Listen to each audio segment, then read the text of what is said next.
Assalamu alaikum rahmatullahi wa barakatuh. Welcome back to my Surah-by-Surah series. This is part 81, Surah At-Takwīr, the Overthrowing.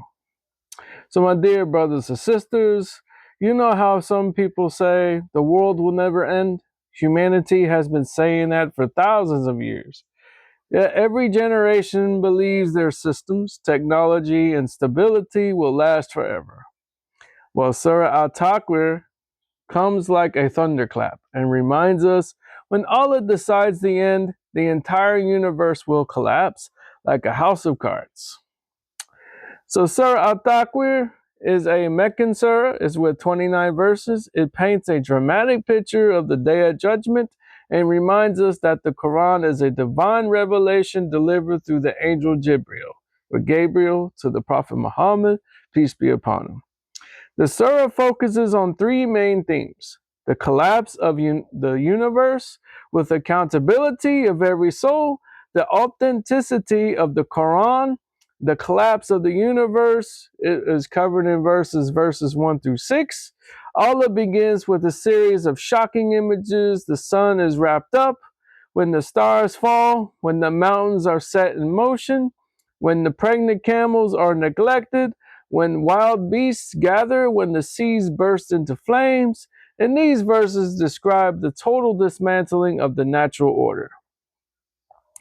So the lesson from this is everything humanity considers stable will disappear.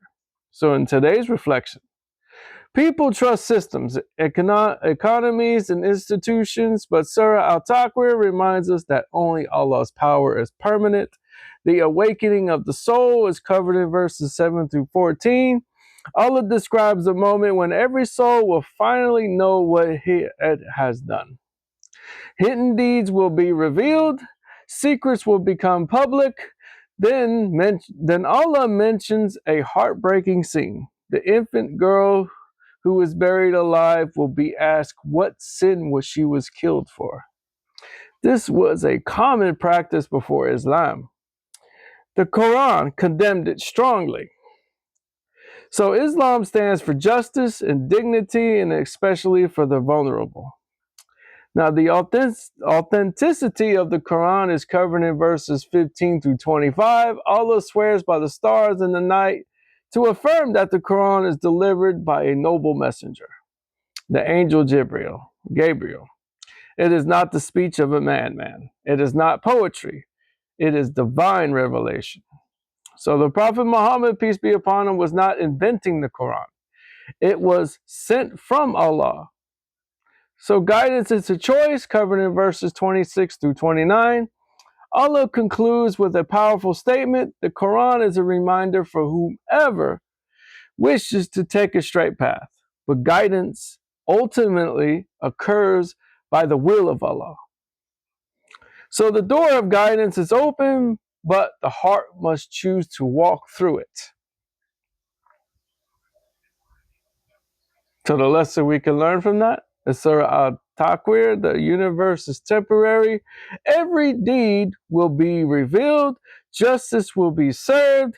The Quran is a divine revelation. Guidance requires humility. And for my dawah to the non-Muslims watching my videos, this section is for you. This surah challenges humanity to think beyond temporary life. If the universe had a beginning, it will also have an end. Islam explains both the origin and the destination of existence. So to the Muslims, remember that your actions matter, even when no one else sees them. On the Day of Judgment, nothing will remain hidden. And in my closing reflection, Surah At-Takwīr reminds us that the world we rely on today will one day vanish, but the deeds you send forward will remain. So invest in what survives the collapse of the universe: your faith, your character, your obedience to Allah.